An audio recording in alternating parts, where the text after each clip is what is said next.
We're live. That's it. Are you going to continue to make the horses thing?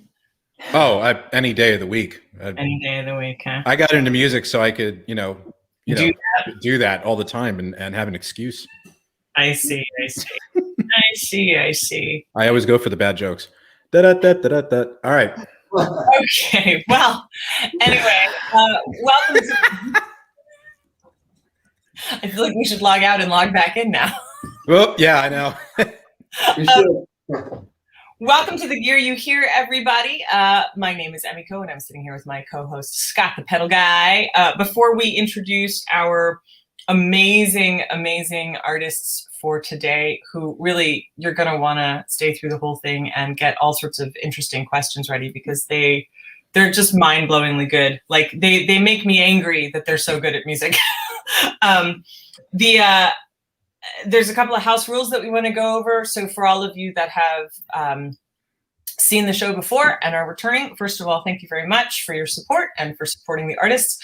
Of course, you know the house rules, so now's a good time to go get yourself a cup of coffee and come back in about a minute and a half. And if you're new, then you should know this. The Gear You Hear is an educational podcast dedicated to music creators, producers, songwriters, performing artists. We talk about the tech side of music, i.e. what gear the artists use, but we also like to focus on the stories and the music creation and the human elements. So you'll hear a nice mix of everything. This is a safe educational space, so we don't talk politics, we don't talk religion, we don't sexually harass or really harass in general. It's a bad idea. No bullying. If you are found to be guilty of any of those things, we will read out your comment and your name, and I will remove you immediately and block you forever. Because for those of you that know, this is a one strike you're out zone. There are also, that being said, no stupid questions. So if you are a musician or somebody just starting your journey in music, then you are welcome to ask questions. We're all here to be supportive. Everybody's in a different place in their journey, so we want to recognize that. It's a great time that you can connect with other audience members. The only thing that we ask is that you please not unceremoniously promote yourself, or that you try to somehow weasel your way into meeting our guests, because this is not a networking meeting. This is an interview. So, but we do want to keep it fun and lighthearted and just really joyous and celebratory, because it's all about music and fun tech. So with that, I'm going to turn it over to Scott, who's going to introduce our tremendous guest for today. Thank you very much, Miko. How's it going, everybody? Great to see you as always. And thanks for continuing to support us and join us every other week, where we sit down with artists and talk about the gear they hear, hence the name. So today's guest is Rosaway. And I was introduced to them by our mutual friends at Headrush, because we're always talking about that pedal board here at the Pedal Guy, and y'all know I love me some Headrush. And when you first talk to an artist, that's one thing, but when you see what they actually do, it's something else. And what Rachel and Steph have done with their unique blend of flutes, vocals, and beats, it's going to blow your friggin' mind. So if you haven't seen it yet, if you haven't seen any of their videos yet, now would be a good time to do it. They've been around for around 5 years, and they have played both in Europe and here in the US. And we are very, very pleased to have them with us today. And from the looks of it, we might actually get some, sounds. We might get some, we might get a lick or two here. So I'm looking forward to this. So thank you both for joining us today. Welcome. And it's great to have you. Hello. Thank you. Thanks Hello, for having everybody. us. Hello, everybody. So questions. Now we can start pelting you with uncomfortable, fun questions. All right. Yeah. So I'll start it off with something that is totally outlandish. And I never get to ask artists this question, so I'm going to ask you guys, and I hope you don't mind. Yeah. No, I don't want to be asked. So I know that you are in France at the moment. Yeah. And as somebody that is half Japanese and half American, having grown up in Japan, I know that culturally there are differences in the music industry in the way that music education affects people's daily lives, how music is received culturally in the communities. How do you feel, because we were just talking off air about your first official show in the States was at Rockwood Music Hall in my hometown of New York City. How do you feel that being French in this sense and being in the music industry there has aided you in your journey thus far? Because you've played with some really big names and you have quite a vivacious following on your own. So how do you feel that that's played into it? If at all, if at all. Well, being French, actually, it's a funny question, and for me, of course, I studied in France, like Rachel did as well, yeah. And the funny thing is, so I started drumming when I was 2, and of course, I never stopped studying. I'm still studying. But I started my career when I was 19, and then I started playing with Anna Popovich a lot in the States, and I moved to New Orleans. And when I moved there, because I it's the city of drums, and when I moved there, everything made sense. Everything I learned before, I saw my teacher from conservatory, like classical conservatory, when I was 14, and he was telling me things, and I was like, what is this guy telling me? I mean, talking about, I didn't get it until I moved to New Orleans, and everything made sense when I got there. And it was a crazy thing. So I feel like being French and learning with the French culture, all made sense when I met different cultures. Because when I was only in France, it was French culture, but that was it. And then he opened, and then I kind of understood the French culture when moving to other places. Love it. Yeah, that's funny though, because I have not exactly the same background, but yeah, I started to play the flute at 5 or 6 at the conservatory too in France, and I had a really strict classical training, and I ended my studies at like 25 or something like that, like practicing for hours. Like I know every orchestral excerpt and stuff like that. I know everything. And the thing I learned the most is that I'll never be perfect. Like I'll never be good enough. And I was so pissed about the French education because I was all the time so sad about myself and so disappointed. And when we started Rosaway, finally in my life, I was like, you know what? I know that's how I'm supposed to do it because I wrote it. Right. And when we went to play in the US, it was like, a game changer for me because it was all about the show and all about being somebody or being, how can I say? Not just yourself. Yeah, also, and a showgirl. And in France, we have this thing which is less is more. And actually, for me, more is the best. So, I love my country, obviously.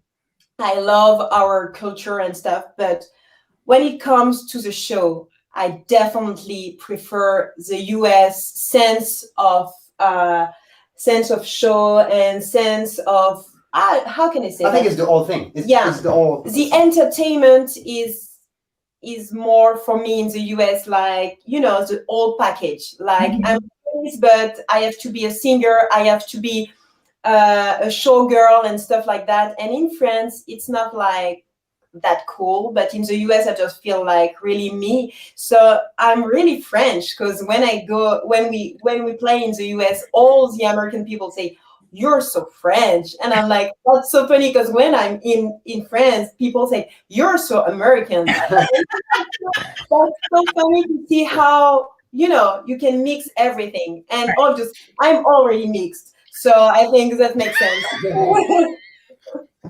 Well, fair enough. I mean, that's exactly what we love to hear at the Gear You Hear.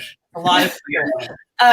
Because what we've found is that we have that same type of preconceived notion that you have to be this way or only that way, or this type of music, this genre, this instrument, you can't play more than one, or you have to play multiple, or oh, we only have to use this pedal board, or you can't use that amp simulator but people mix things left and right. And all of I think, Scott, you and I have found in the folks that we've interviewed, like a lot of people blend things to serve the show, to serve the music, to let their true character come out. And so it's so lovely to hear you both talk about that in the performance aspect, I think, because it's very liberating. And I think a lot of our viewers will find it to be very inspiring, because there's a lot of people that feel that they still have to be in that box, and you don't, right? That you're living proof that you don't have to be. But it's hard at the same time when you have the sensation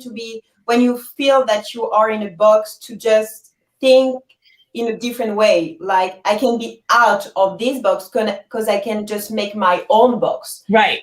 It's really hard, because you just have the feeling to be pretentious. Mm-hmm. And you don't want that when you're a musician. Like, no, I'm not. I don't know, Rachel. I don't care. I think exactly. So, and at 27, I just said, okay, I will create my own box. Nice. And I decided to play with pedals, and I decided to mix everything. And a few months ago, we decided to take classical pieces and to make them electric. Right. And classical people just freaked out, like, whoa, that's so cool. And I said, yes, and it's classical music, actually. So, And it's fun. It's really fun. It's fun, yeah. Actually, let me ask you that, because I went to conservatory here in the States and in Japan. And when I was teaching, and I know, Rachel, I heard you talking about your experience with music education. Did you find, through modernizing and augmenting the classics, that they're actually not as different? They're not as far away, I think, in some ways, as people think. Like, when I was teaching, I would tell my students a lot, Beethoven is a lot like prog rock and metal, if you really listen to it. Wagner, same thing, right? Like, you can really hear the similarities. It's just that the instruments are all acoustic. If you replace them with electric instruments. And that's the same for the musicians. Like, I was saying to my students, like, Paganini used to be Beyonce. Right. Used to be Beyonce. It's just that I don't know why and how, but at some point, somebody says, if you're a classical musician, you will never move on stage. Right. And if you're in a classical recital, you will never applaud. Right. Like, why? Because people used to be so how can I say that? So free during recitals and during concerts and stuff. And just at one point we said, no, you can clap. You can't.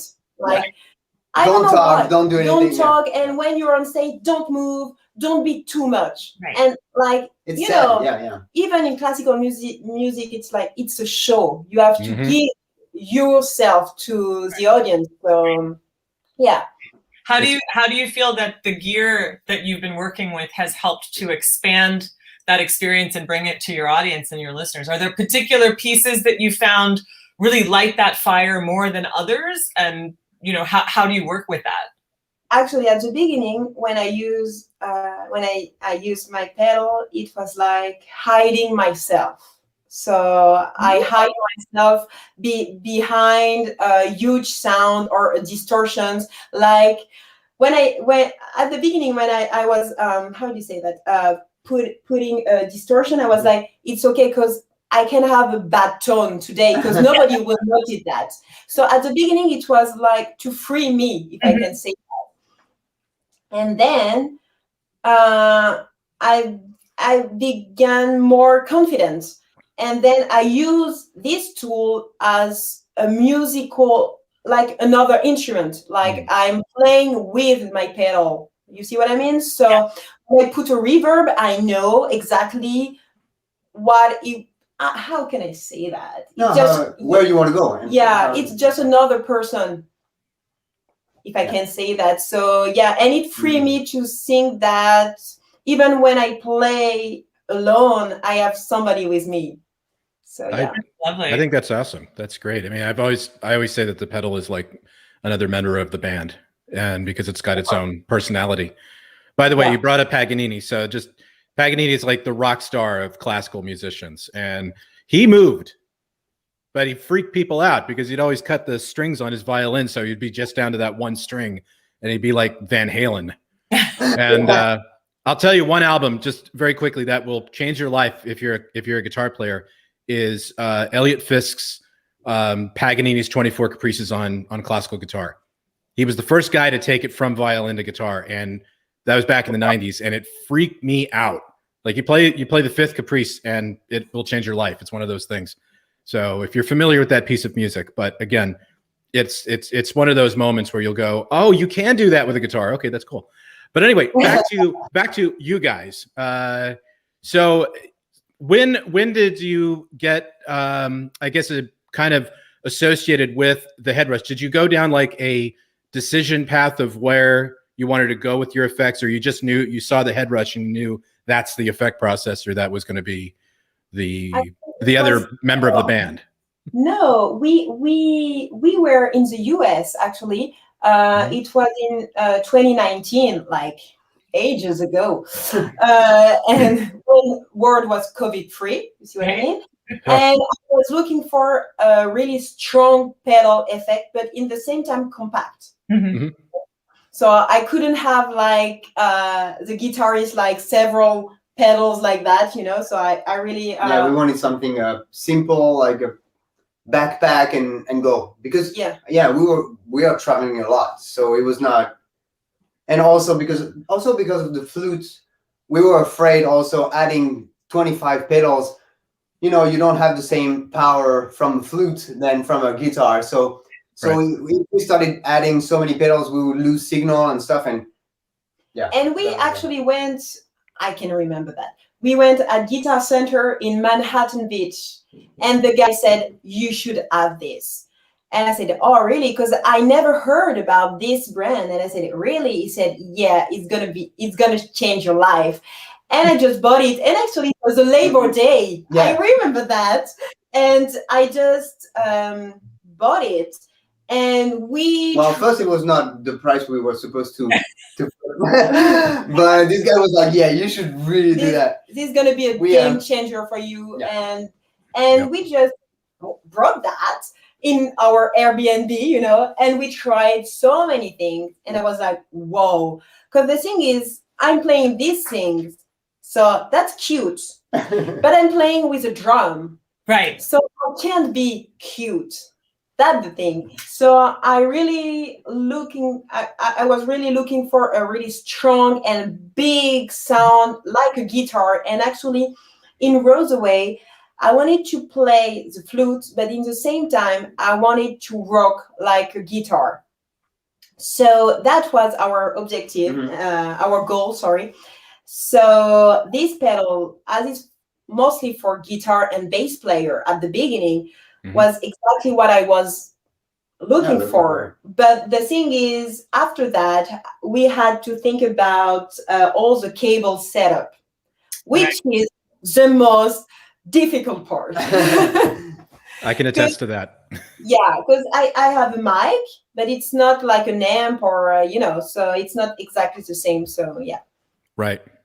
We have to figure out the whole technical part around it. And then I met Brian, who is a head rush guy, during NAMM show, because he invited me to play at their booth, and it was so cool. It was good. Yeah, it was and awesome. We met, and he said, "Oh, you should definitely try the loop board." Sorry. So he sent me the loop board during the lockdown. So I was like, man. Yeah. Oh my God, because this thing is like so big and you can do basically everything. And I was like, man, I I totally freaked out, and I was like, I almost cried. Like, what should I do with that? I don't know how to do that. And we were looked down, so we just tried, and that's starting having fun with it, and I think they liked it because they said, "Oh, you're gonna be a head rush artist," so I think they liked it. Yep. Well, it's a really underrated piece. It's a really underrated piece for sure. Because I mean, it doesn't have all the sounds of the head rush, but that's kind of the point. Because there's going to be people who want the head rush and there's people who not. But the one thing that looper board does that is just hot is the vocal processing, the harmonizations, the auto tuning. You can feed it MIDI chords and it will harmonize around that. And when I've shown that to people, it just freaks them out because they didn't know it could do that. And it's like, yeah, that's what technology is all about. You got to use it. Yeah, you got to crack open that manual. You got to read it. Yeah. Oh yeah. But actually, it changed totally my way of thinking a loop station and my way, because I used to have a Roland, and I just use it like 10 times maximum, and I was like, no, that's too difficult, and that's not exactly what I want, because there's no click and stuff like that. Right. And when I tried this one, I said just, whoa, you can do everything. Like you can start a loop before you end your loop and stuff like that. It's so convenient, and yeah, that's great. And you can see the fact that you can see. You can see what you do. I mean, the fact that the tracks, they don't have to be the same. They can be smaller, longer. I mean, the whole thing is so convenient for so many reasons. Plus, to record, we use all the time the 4 outputs. Oh yeah, it makes a great audio interface too. Yeah, because then you can mix it. I mean, it's insane. Because absolutely, if it goes to just a left, right, I mean, then there's nothing you can do. So, how do you go for it? How do you feel like you sitting down to write a piece of music? That's why I had the mute button on. I'm so sorry. My dog is right outside my home studio. He agrees. Come in. But when you sit down to, for example, you're working on a piece of music and you're okay, I have an idea. This is where it's going. I can see it being finished. This is going to be great. And then you start working with a piece of gear and you find something in the gear that takes your music in a completely different direction. How often does that happen to you? And what do you do? Do you all the time, or do you let it go on the adventure? Actually, every time. And first we were composing or arranging stuff like all the way before we were putting in the machine, but it never worked because there's not.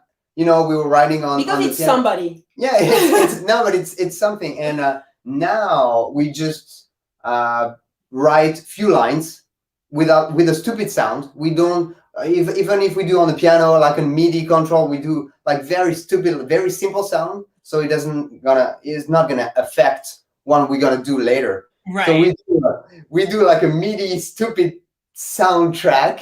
And then we go from it. We play it with a real sound and stuff, and then we change it all. We just make it inside. We don't make it before. Now it doesn't work like that, and it's so much better. Yeah. So it's like it's a member of the band in that sense. Yeah. Wow. Yeah, definitely. Really, it's also a songwriting. Sorry. It's also a songwriting tool. Yeah. We arrange with it, and we actually did our first recorded our first live session with the Beasts like a month. No, we released it like a month ago. Yeah, something like that. So you can check it out on YouTube, and so for this session we were using 2 clicks. I was playing my Alesis multipad with a click for some tracks that I wrote on this keyboard behind. Sorry, can you see it? Yes. Yeah. So I wrote it, I put it on my multipad, and I played a few with my click, and then we were switching to her looper click to have different tempos, and so it was, but you'll see. It was challenging. It was challenging, but it was really cool. So using at the same time stopping one, starting the other one, and it was a. That's really cool. very avant-garde. Have you Yeah. have you tried using MIDI sync? Because it actually works. MIDI clock works quite well. We didn't try that because for this part we had in between we have different kind of tempo and vibe. So right, it was a part of the song inside, but we had to do just when she starts the loop. That's her. She's gonna decide and.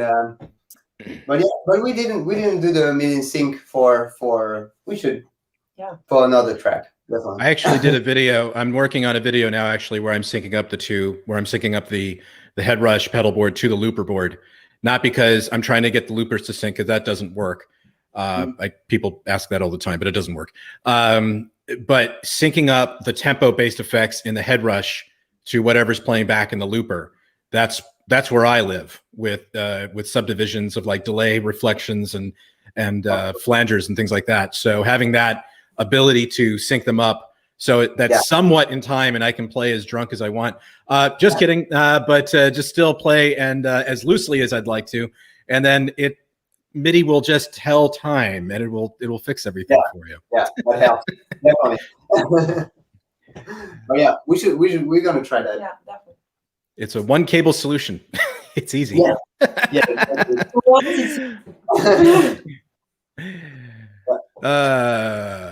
Okay, let's see. Raider. Oh, hang on. Raider just wrote in here. Raider is one of my followers on YouTube. He tunes into my weekly streams. He says, "No, you're not joking." Of course, I'm joking, Raider. Okay.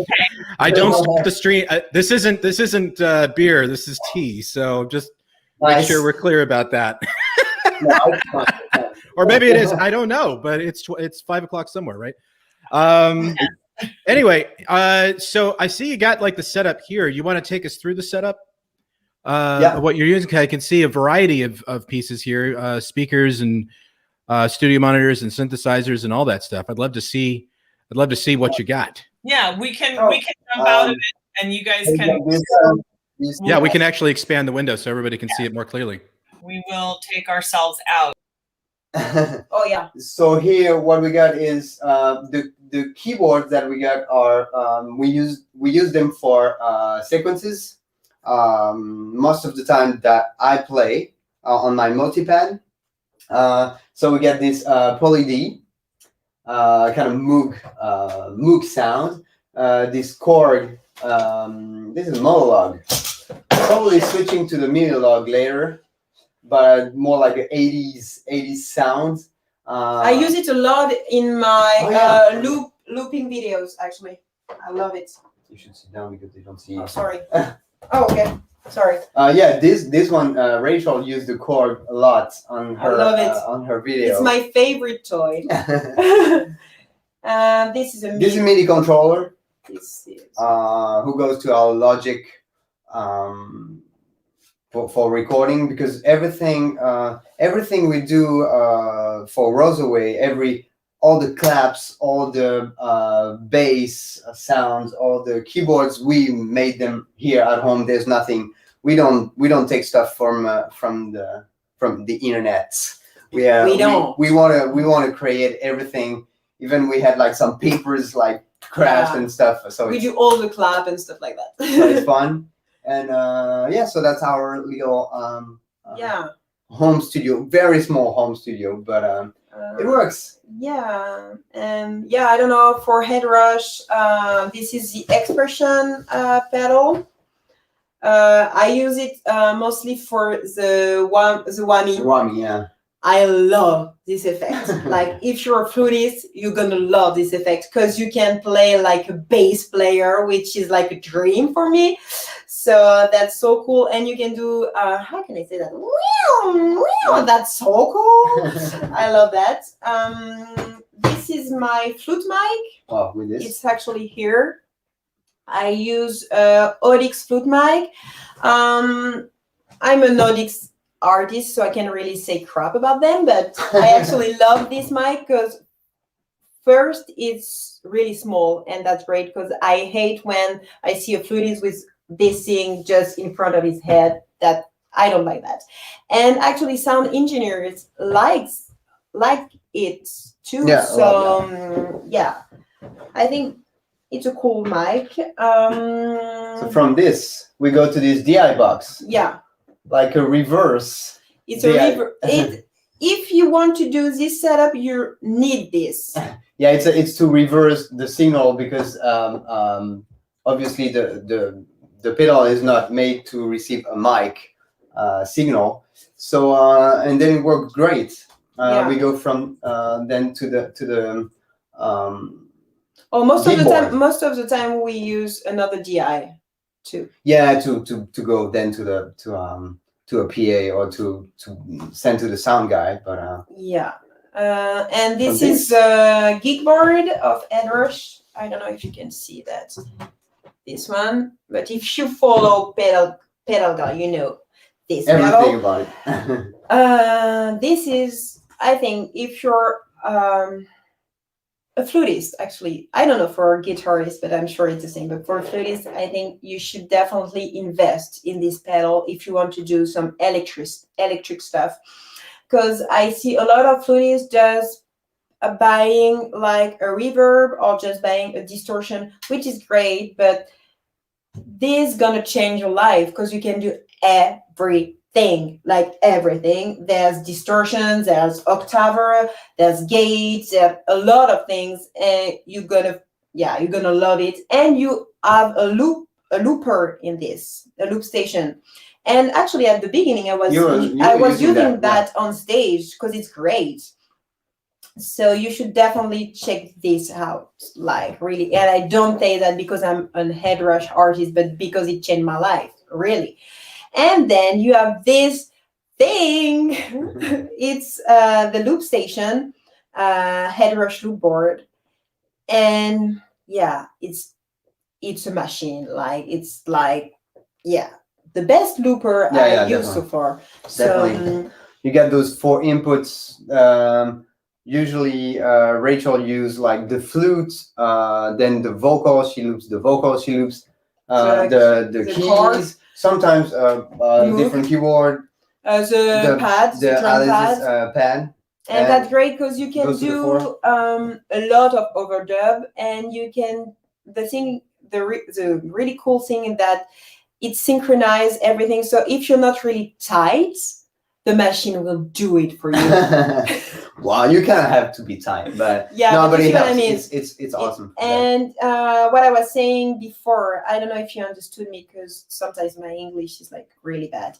But when you are recording a loop, like let's say it's on the first track, but you know that you have to loop another track just right after that, you can press the second track while you are recording the first one, which is great. And there's so many options, and that's so cool because you don't have to be like that all the time. Like, you know, I'm sure you saw some videos of people while looping things and they don't communicate with the audience because they are too focused on what they said, on what they're doing. Yeah. And with this thing, because you have the screen, yeah. So you can see it like that. So you can, oh sorry, you can see me, but you can see it like that. So you can see the audience, you can communicate with the audience, you can share things with audience, and while you are doing this, you can see your screen, which is great. Which is pretty big. The screen is pretty big. It's big enough so even if you stand up, when you are like that, you can see it. So that's great. I'll show you that. Here you can see all the 4 tracks. So I think that's basically it. Because if we want to talk about all the effects and everything you can do, we need all night. And I'm sure Scott did that way better than us. Definitely. We're back in a sletly different format there. I guess it's where we end up. I'm sorry, it's random. Let's see. Right. Let me fix that so you don't see that wanky light back there. Okay. Well, you still have to see it, but hey, that's the way it is. That's a great setup there. So Logic is your main DAW then that you use for recording in the Mac there. Always, yeah, like an iMac all the time, and on the road a MacBook Pro. To Actually, 2 MacBook Pro. yeah. Unfortunately, we never travel on really lights. But yeah, everything goes to Logic usually, and that's where we do our mix and Premiere Pro for the videos. Mm-hmm. Oh, excellent. Okay. It works great. So that's our little setup. Do you feel like first of all, it's an exquisite tour that you just gave everybody. Do you feel the need to expand more, or do you feel very satisfied with what you have so far? And if you're looking to expand, what are you looking to? I can already tell. I can already tell by the looks on your faces. Okay, go for it. No, we definitely want to expand. Yeah, we definitely want to expand, and we're always looking for new things, new sound. That's because of social medias. Yeah. And people like you, Scott. We always want more and new toys, and there's so many things to do and to explore. Actually, it's like it never ends. Yeah. So yeah, we really want a new keyboard. Mm-hmm. We really love like 70s sounds and stuff like that. So we really want to explore more about that. Mm-hmm. And I'm sure when we'll have another keyboard, we are looking for another one, thing. yeah, I'm sure. So yeah. It never ends. Never. It never ends. But you might want to look at Arturia. I mean, they make some great stuff. I haven't used the new IK, the new Uno Pro yet. I haven't used that one, but I'm definitely going to get my hands on it before too long. Not that I'm a great keyboardist. I'm a MIDI guitarist, so that I just play through my trusty MIDI guitar, and that seems to do the trick. So hey, Mika, we've got some questions coming in here. Do your buddy Raider says, question for Rosaway: do you have problems keeping the noise floor low with all of the equipment that's connected? No. We No. never had any noise problem. We have a lot of problems, but not no this noise. one. Well, that's good. That's good to know. I guess. Plain and simple. No, it's actually no. Never had that. No. Maybe cables. All right. Well, Raider, thank you for your It was easy, right? Well, did you? No, Let me ask real quick. I mean, not to get on a boring subject, but power supplies and power conditioning. Do you? Because I haven't had to actually deal with it too much in Europe. So when you are using 220 out there, what is there any like extra conditioning or research you had to do into making sure that the electricity was clean? Or is it just like everybody got it right the first time? No, it was. Actually, we had a problem, but it was because of Mika's, because of my plug. Oh yeah, because you had not a good adapter. Yeah, it was just because the adapter was not really stable. I mean, it was kind of moving and deconnecting a little bit. Oh yeah. Well, you want to be careful with those because yeah. It tends to be shocking. But for the rest, actually, all these machines, I mean, they are made to travel, and they have the. We actually never really. Oh yeah, we traveled just once with the loop board, so I can't really say, but we travel a lot with the gig board, and we never had. So since it has the how do you say that, converter? Like, not the adapter, but those machines can work, and no, we never had any problem. Especially, I mean, the gig board, we took it everywhere. I mean, any country we played in. No. Even in England. Even in England. I mean. Careful, they'll Brexit you. Oh! I know. We're not supposed to talk about that. No, we love them. But, okay, here's my, and I know this will make Amiko happy. Here's one of my favorites right now.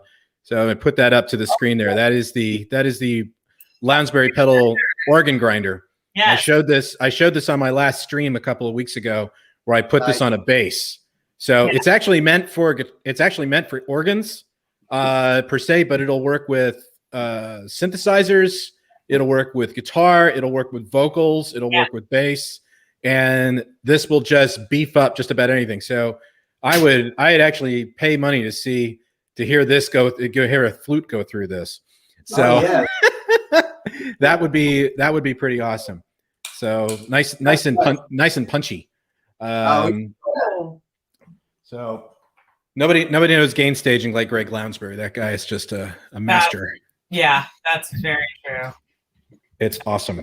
Let's see what else is going on here. Do you have something to play for us today, or are we gonna be able to hear anything, or are we gonna be solo? You want me to put here? What is that? No, the track that we recorded already. No, it's just because it's way too late here now. Oh, okay. I wasn't sure. We'll just tell everybody where they can go buy your music instead, and encourage people to give you money. Is that's fair? That's a fair remedy, right? That works. Everywhere. We are everywhere online, and you can see all our videos on socials or on YouTube, and Good for you. Yeah. I just want to read out this one comment. Hi-Fi Turtle has a he tuned in and he said, organ grinder, referring to the pedal, right? The organ grinder is a good name for a death metal band. I agree. I never thought of it that way, but all right. That works. You know, the scary thing is I keep getting requests for creating presets for death metal sounds like gent and all that. And I don't mind doing it as long as people know that I can't play I can't do the things like I used to, and when I was 16 or something. But I've got my one shredder guitar. Well, you can't see it; it's off camera. It's not the pink one, but there's an Explorer to the right. But people have started to recognize this bad boy once in a while, and this is one of my new acquisitions. This is actually not the actual guitar, but this was my very first guitar. Was this model? So I got a custom paint job on this one through eBay, and somebody actually recognized it in the other video the other day. So there is still hope for Yamaha. They still for some of their guitars. We love them for their synthesizers. We love them for their everything else, but nobody really thinks about them for a guitar these days. But this is like the most workhorse-y thing I've ever played in my life since this dude retrofitted this sucker. So it's funny. Just people will always ask for the weirdest presets. So in fact, we had Charlie on a month ago from Anthrax, one of the other Headrush artists, and he wanted me to produce the Kiss presets that I created for another piece of gear. So I still have yet to do that. But anyway, there is one thing. So I know that you guys haven't downloaded it yet and installed it because it just came out last week. But for those of you who are on the Headrush bandwagon, there is a new firmware for the Headrush pedal board and gig board. And I absolutely recommend getting it as soon as you can because, it's got some great new features in it. We were talking about earlier, the detune effect is amazing. The acoustic simulator is worth the price of admission. Hey, glad you like the finish on the guitar there. I saw that comment. That's awesome. And what's the other one that's really great? Oh, the Tangerine Amp. That just came out. So there's an orange amp now. Finally, there's a 2-channel orange amp out there. And I think that would be pretty cool for you guys to check out. Actually, I was thinking it would be really great if there's any chance of I see your dog is back there, Miko.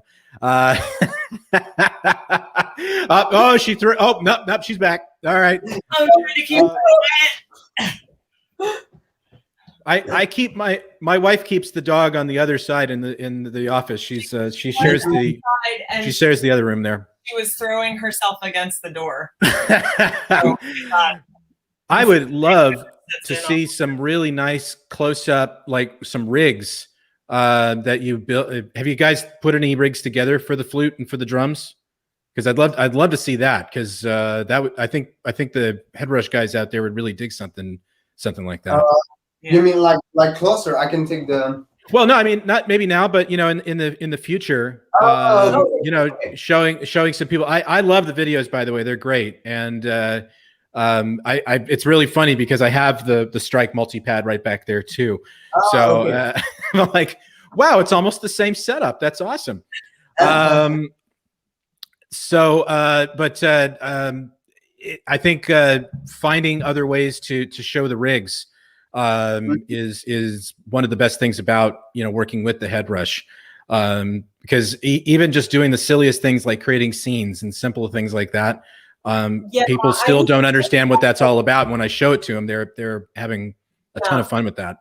Yeah, I should have said that because that's great because you can that's so convenient because you can combine how do you say like many effects, and you can just change, and that's cool because you know I have to sing, and when I sing I have to think about my flute solo, and you know in the same area, so I just have to think of what I will do with my mouth, so I can't really sing about which reverb and which things, so I just you know press the button and everything is set up. Scene two, and that's so cool. Yeah, definitely, that's a great bunch. Sorry, I forgot about that. You can really get into the weeds with that because not only can you change the preset, not only can you change the effect, but you can change the actual preset. So it can be the same reverb on every scene, but it can be a completely different preset on each one. So you can really get very wanky with it. And the new, you're going to love, by the way, the one thing you're going to love if you're a reverb person, you will love you two will love the ambiverb. That thing sounds hot, especially if you put like a vocal through it, anything that sustains through it. You'll get this eerie sound that just goes along with it. It's a shimmer. That's really, really something else. Nice. Okay, I'm done plugging that because we'll be talking about firmware again and again and again and again this year because there's more than one update planned this year from what I understand. So of course I'm not supposed to know that, but still it's coming. I've been monitoring some of the people that have been watching us through the Facebook feed on our page, and I have a question on behalf of some of them that I think might be too scared to ask, because some of them I know are known music students who are probably in their early 20s, late teenage years. For people that are interested in getting into pedals to augment their setup, what advice do you have when you're starting out? I think because for all of us that know what we like, what our sounds are, how to augment our sounds, we've already been through it, and somehow at least I have forgotten how I got started because it seems so long. I'm very old, so it seems so long ago. But how would people get started, and not just reading the manual, because there's so much more than what's written down, right?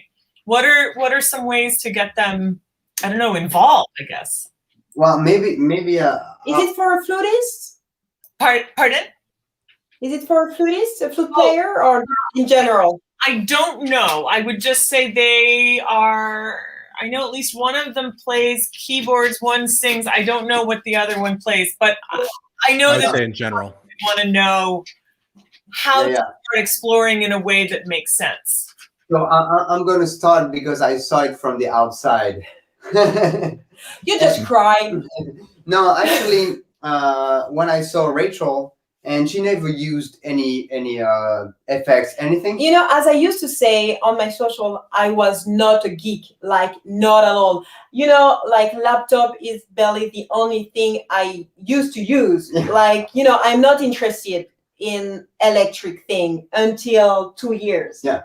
And she started with, she plugged it and she found one sound, one effect. I think it was like a big distortion, like a big crash or something like that. And I saw her play with that for a while, like really getting to, and she probably found this sound that she loved, and she didn't go too far first. She just loved this sound and on, off, and play different stuff. And no, but I think that's what I saw from the outside. She didn't go all the way with like, okay, now I can do like a scene 2 and put this. No, it was just like, okay, this is fun. This is great. This is the sound I want. And that was it. That was just fun. I can remember that because I was using actually the 8-bit, 8. Yeah. It's a distortion in this pedal, Oh, and yeah. you said you should try with an amp, and I was like, I was afraid to ask, because when you see a band on stage, you see this box, but you don't really know. As a classical musician, I never ask myself, or I never ask anybody, what is that? It's just this box, and I think it's pretty cool, actually, like good looking and stuff. And he said you should use an amp, and I was like, you think?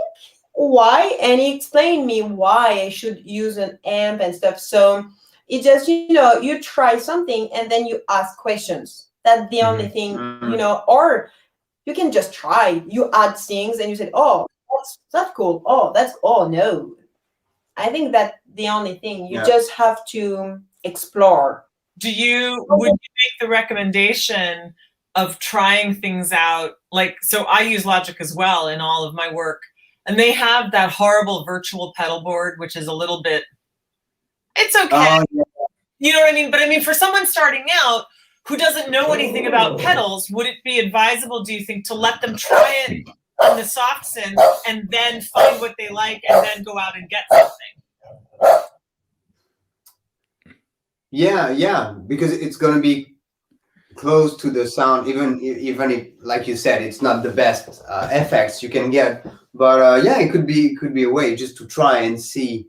Actually, but it doesn't have the same. Yeah, I have to add something like the feeling you have when you play, because there's a sound people can hear, and the feeling you have when you play with this effect, which is not the same. Because sometimes I'm using an effect and I love the way I feel and the thing I can do, and Steph says, no, it's not cool. It's not.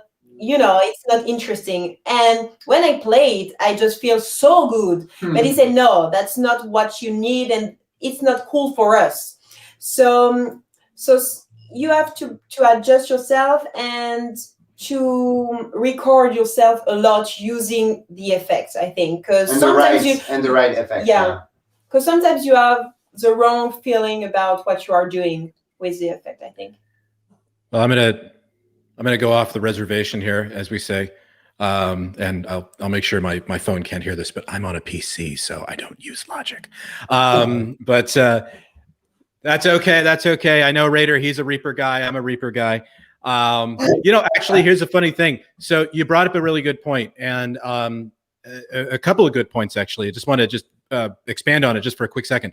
So one thing is, the one question everybody always asks is, how do we get going in the music industry? Miko, I'm sure you get this question a lot.